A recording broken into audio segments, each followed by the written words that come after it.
Greetings everyone, this is Jasmina, and in this video I'm going to talk about largely simple San He Feng Shui.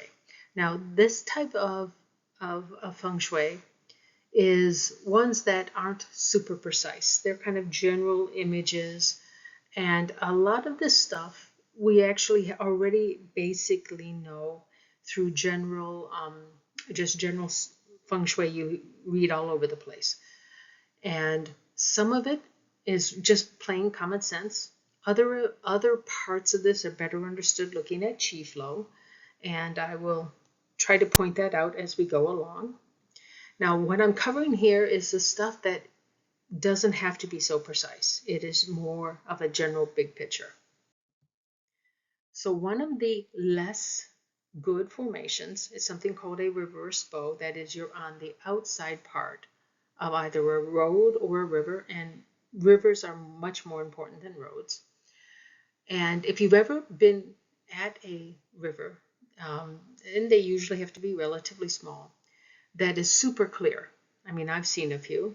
On the inside of the curve, this slopes down quite slowly, gradually, but on the outside of the curve, it's very deep, the water is very fast moving, and it tends to undercut the bank. And at some point, the bank will collapse and the river will move more towards the house. It'll just keep creeping closer and closer to the house until your house is in danger.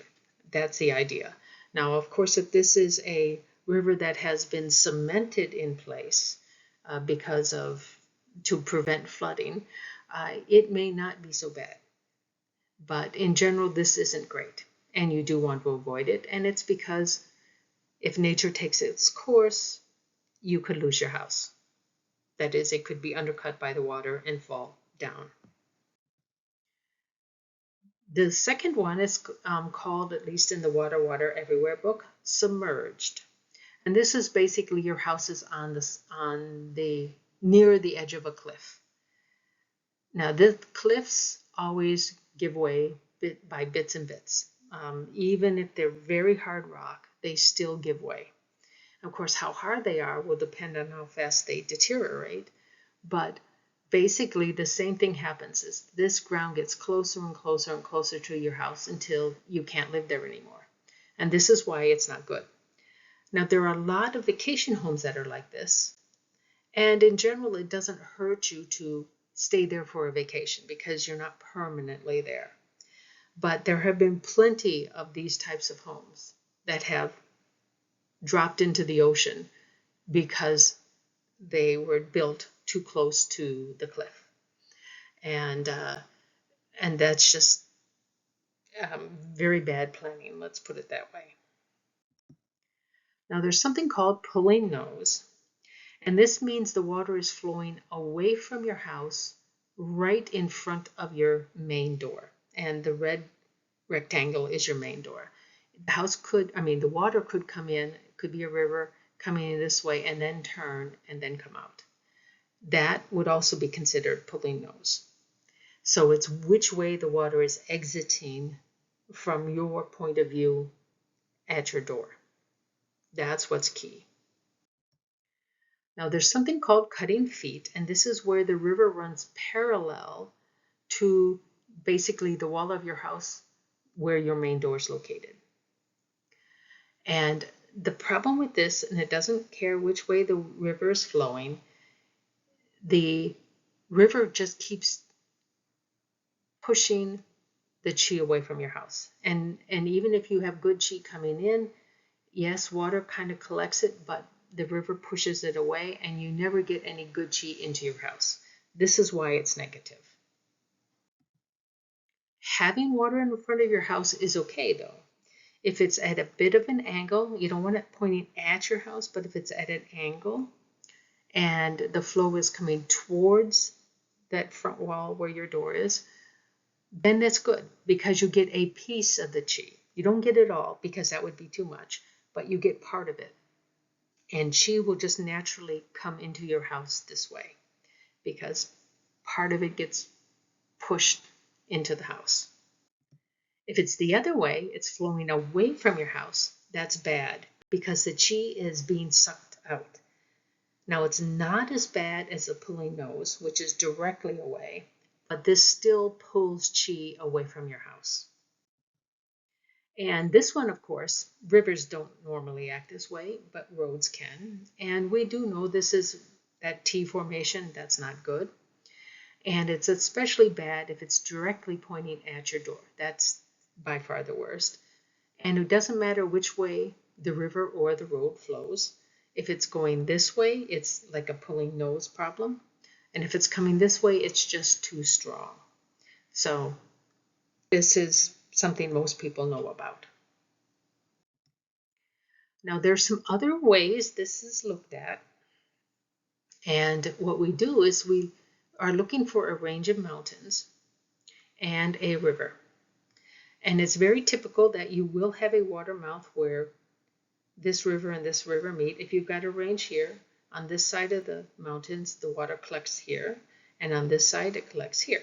That's pretty common knowledge. And what we're looking for is the direction of the dragon vein. This is the smallest, this is the highest. So it's coming around basically like a parenthesis on one side of your house, and it's the back side of your house. And in this case, this is going counterclockwise. Here, the river is flowing this way, and its curve is flowing clockwise. So these two things sort of are like parentheses on each side of your house. And this helps capture a lot of good energy here. And this is why it's good. Now, there is no north arrow here, so it can be turned around. It can go 90 degrees, it can go 45, it can go 10 degrees, it doesn't matter. As long as you have the general thing where the mountains are curved in one direction, the river is curved in the other direction, your house faces the river, backs to the mountains, and this, of course, is San He, so we're talking about the door location. The door location needs to face the river. Then you're good. And this is good long-term qi. And things will just get better the longer you can live in one of these type of places. Now, this is the other way where you have the mountains coming clockwise and the river going counterclockwise. And again, it doesn't matter how you arrange it, as long as you can lay this general pattern over where you are, you will have that. Mountains go one direction, river goes the other. And you're facing the door, your main door is facing the river and backing to the mountains. And again, we can be at any angle. Now there's something called the Eight Killings, which is a simple formation. It's not terribly well known. And one of the reasons why is because it's not very easy to get. This diagram is from the Mountain Dragon Castle Gate video that I showed earlier. And what we are looking for is a dragon vein. And that's what I'm showing here in red. And in this case, it doesn't have to be, your house doesn't have to be right in line. It could be very close. It would still count. This one you want as close in the dragon, the Mountain Dragon Castle Gate. You want it to go directly through your property or your house, not your property. And this one is pretty hard to get because getting a dragon vein like this is not easy. But if you do have it, you look at the incoming dragon. That's the direction from the highest peak to the lowest peak along the ridge or these set of mountains. If it's north, you do not want to have your main door facing southeast one, which is the dragon direction. Now, if you look here, these are all animal signs. So you have to be a little bit careful if your house is facing an animal sign and you have a dragon vein. But again, dragon veins are not super common. Now this uses the earth plate of the low pond, which I'll talk about in a bit, but this is the one everybody is more familiar with, or at least most people are more familiar with. This is an actual example of a mountain range. This is a topographic thing from Google Maps or Google Earth, one or the other. And you can very clearly see the ridge. And there's some more ridges here, a little bit strange ridges here. This is kind of broken, but it probably goes out this way. There's a lot of things here that can be dragon veins. This is clearly the strongest one. So we're going to take a look at that. And I really only care about this part because you're more likely to be living in the valley. Now this shaded area is part of a park of some sort, so no houses are there, and no houses can be built either. But the direction of this, if we look here is the north, this is coming from high to low, so it is somewhere in the east. So it is here. So you don't want to have your house face the monkey direction. And that would be actually, if your house was here, it would be facing the mountain, which is a bit unusual. Usually you want to have the backyard facing the mountain so that you have a private area where you can see a beautiful view. So, but it doesn't always work that way. Now the other thing I need to talk about is the heaven plate versus the earth plate. We are very familiar with the heaven plate. This is, here we have the rat straddling 0 degrees north, and we have these divided into 8 45-degree sectors. So these are the cardinal and ordinal directions on the compass. And this is the one we use for flying stars and even the chi men, your charts, and the purple white, they all use the earth plate. When it comes to water and the San He system, most of the time you're actually using the heaven plate. Now the heaven plate is just rotated 7.5 degrees clockwise from the earth plate. So now rat starts at 0 degrees rather than being in the center. And instead of dividing it into 45-degree sectors, we divide it into 30-degree sectors, and each sector has an animal and a non-animal sign, the tiger and the gun, the rabbit and the yang wood, and so forth. So it's broken up in a different way.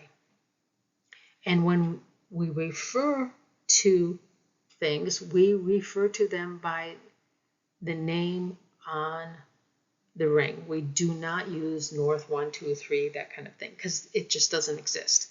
I mean, this straddles north and northeast, so it's too hard to describe. So you just call it by name, and you use these degrees. These are the ranges for these different sectors in the heaven plate. So there is another thing that the Water Everywhere book gives 2 names to. It sometimes calls it 8 roads to destruction, and that kind of goes with the 8 killings. But originally it was called Clashing Out the Officer Location. And that's more of a transliteration of what the original name was. Now again, I have listed all the directions and their angles, or their sectors and the angles. And if you have a water exit, and I'll talk about what this means in just a bit, but if it's in this sector, and kun is here, you want to avoid gung, that's yang metal, which is located here. And you also want to avoid ding, which is the yin fire, which is located here. And these are basically mutually, you want to avoid, if you've got the water mouth or the water exit here, you would avoid this direction, and that's what we have here. So it doesn't matter, they're kind of mutually exclusive. You don't want to have one of these and use the other. So this is, again, your door facing, because this is a San He method. Now I'm not going to do a lot more with this because but this is something that you need to understand what the heaven plate looks like, because most, but not all, of the San He water methods use the heaven plate. So what constitutes a water exit depends on the situation. A visible water mouth takes precedence. Now, a water mouth is basically where two rivers meet or where a river meets an ocean or a lake. And if you have a large river that you cannot see the water mouth because of trees or other buildings, but it's quite large and you're close enough, this usually still takes precedence. And exactly what is close enough is one of these judgment calls. You have to look at the size of your property compared to the size of the river, basically. The bigger the river, the broader its influence on the local environment. Now, if you don't have a visible water mouth or any water mouth close to you, then we look for drains. Now, drains are basically dips in your property that are meant to take water from near your house and bring it out to the road to allow it to be collected in a storm sewer. Basically, that's it. Now, if you have a house, your drain is much more likely to be exposed, and you might not notice it until you have a really big rainstorm. It may be so subtle that you have trouble seeing it.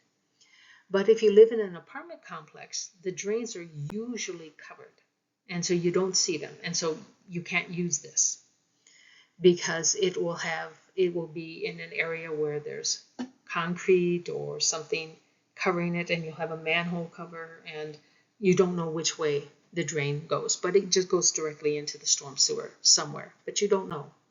So you can't use that. However, you may be able to use a driveway.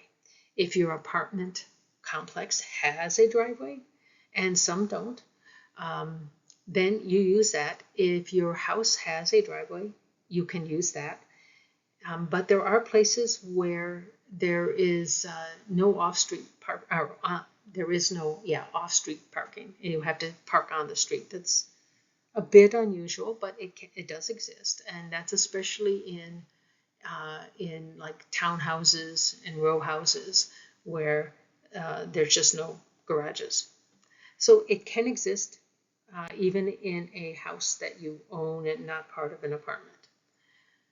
And if you have neither of these, then what you use is the nearest lower row junction. And by lower, I mean lower in elevation. Now this is very weak, especially compared to something where water actually flows. But there's actually good things about this. Sometimes you're not going to have a good situation in terms of where your water mouth is located, and or where your water exit's located, and that's okay, because if this is the road that you're using, it's very weak compared to water. And that is good if it's bad, that is in a bad direction, because San He acts so slowly that you can keep correcting for any problems that come up. And if it's good, well, that's fine. You have a little bit of a good boost. And if it's not, it's easy to deal with. So I wouldn't be unhappy if what we use is the nearest road junction, because we don't have to worry about it very much. Now, what I've covered here basically goes through up to and through chapter 2.1 of Water, Water Everywhere by Hong Hin Cheong. And I will continue doing some videos based on his book and a couple other basically blogs. So that's basically it. I'd like to thank you for watching. Please feel free to contact me here if you have any questions, or visit my ad-free website for more information. And if you subscribe, you can see some regular monthly updates for some of the San Yuan stuff, and also occasionally new videos with the San He. Thank you again for watching.